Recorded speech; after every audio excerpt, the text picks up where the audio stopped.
students, how are you? I think all of you are fine. You should be, you ought to be fine. Today I am taking pleasure to summarize you the lesson number 6 from Vista's Supplementary Reader 12th class. The name of the lesson is On the Face of It, written by Sushan Hill. So let us start introduction first. The story is about a teenage boy, Derry, who has a burnt face, and Mr. Lame, who is disabled old man with an artificial leg made of tin. Derry accidentally enters his garden so that he can hide himself from people who hate him because of his ugly face. Now over to summary. The story starts with a teenage boy, Derry, who enters a garden due to an accident when acid befell on his face and got burned on one side. He was afraid of facing people, that's why he has gone there to hide. Because other people tease him for having such a face. Upon entering the garden, he finds someone already present there. Hence, he tries to leave, but the old man, Mr. Lame, owner of the garden, stops him. Not arriving without permission, Derry feels guilty. However, Mr. Lame welcomes him in his garden and tells him not to leave just because of his presence. People don't like his face.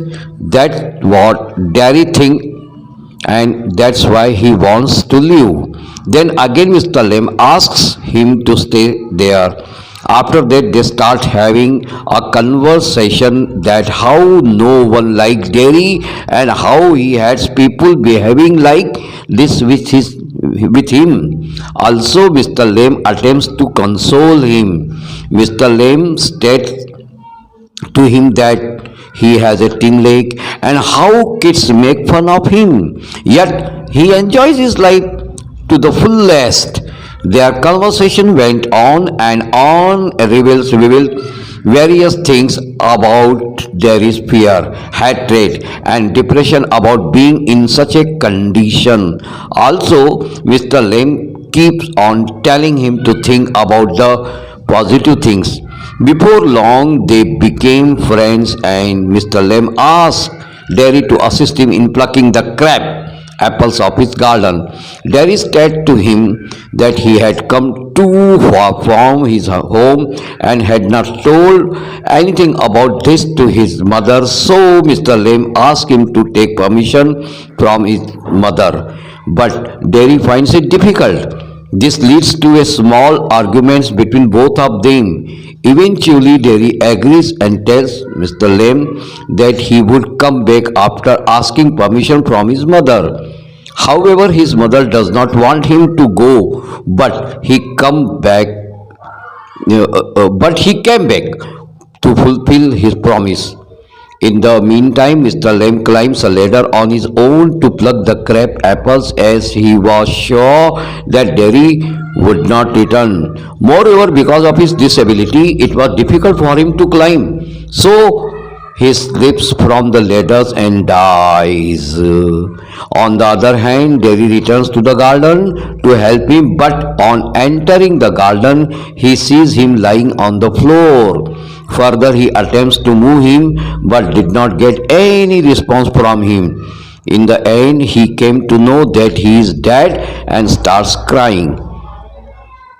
At the end, what I mean to say, in the conclusion, the writer wants to say that he should never feel shame on our appearance. Also, we should be positive and optimistic about ourselves. This line I would like to repeat once again.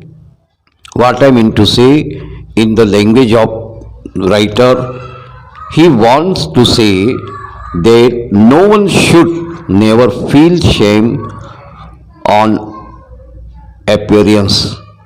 Also, we should be positive and optimistic about ourselves. So students, here summary ends and now I will switch over in Hindi summary. Before that, I would like to request you to listen this summary line by line, so you will be able to grasp the complete chapter also, and you will be able once again to face in the examination. Once again, I would like to repeat the name of this lesson. Lesson number 6 from Vistas Supplementary Reader 12th class, On the Face of It, written by Sushant Hill. And as usual, I would request rather to subscribe my channel, like and share among your friends also, so they will be benefited and you will be getting my some notifications time to time. Now I am switching over Hindi. विद्यार्थियों, आपका हेम दिशा English classes में स्वागत है। मैं हेमंत आपका स्वागत करता हूं। मैं आज एक नई कहानी की समरी आपको सुनाने जा रहा हूं। विस्तास 12वीं पाठ के किताब में से जो सप्लीमेंट्री रीडर है, लेसन नंबर 6 है, 6 नंबर का पाठ है, on the face of it, Susan Hill के द्वारा लिखी हुई है किताब, ये कहानी। तो आइए हम परिचय चालू करते हैं। कहानी एक किशोर लड़के डेरी के बारे में है जिसका चेहरा जल गया है, और मिस्टर लैम्ब जो एक विकलांग बूढ़ा सा आदमी है, बूढ़ा सा क्या, बूढ़ा ही है, और उसका एक पैर नकली है जो कि टीन से बना हुआ है।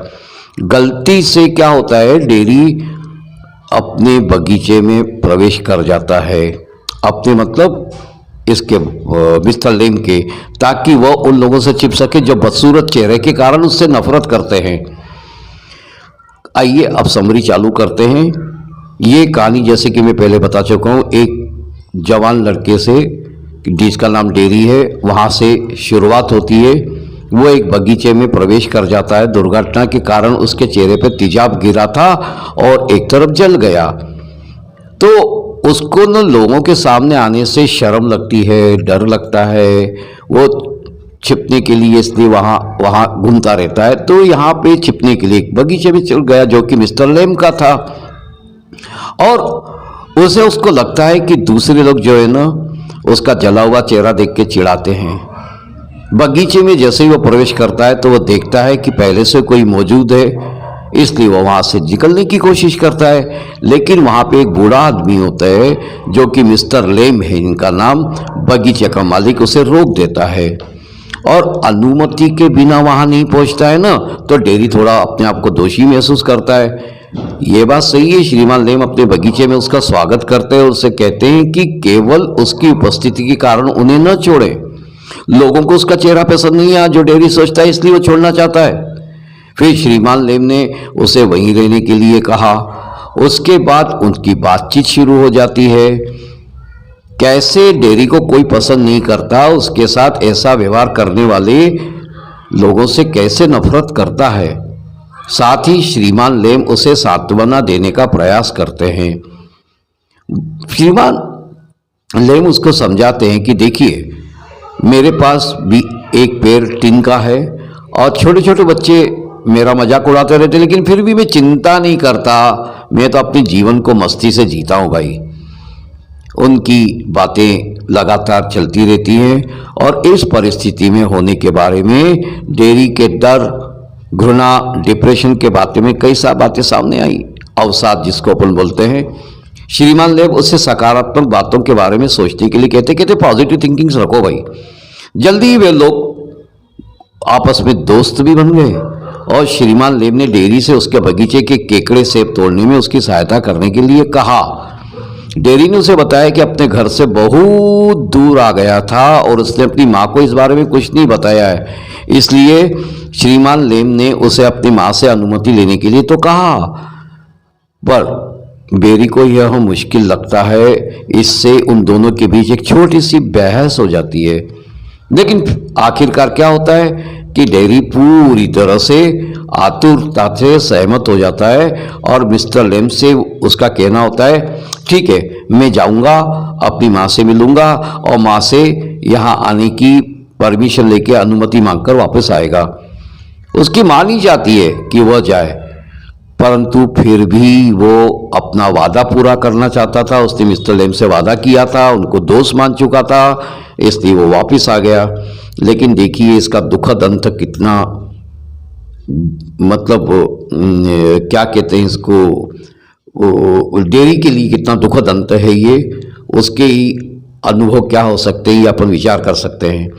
इस बीच में श्रीमान लेम केकड़े के सेबों को तोड़ने के लिए अपने दम पर एक सीढ़ी पर ऊपर चढ़ते हैं, क्योंकि उन्हें यकीन था कि डेयरी वापस नहीं आएगा अब।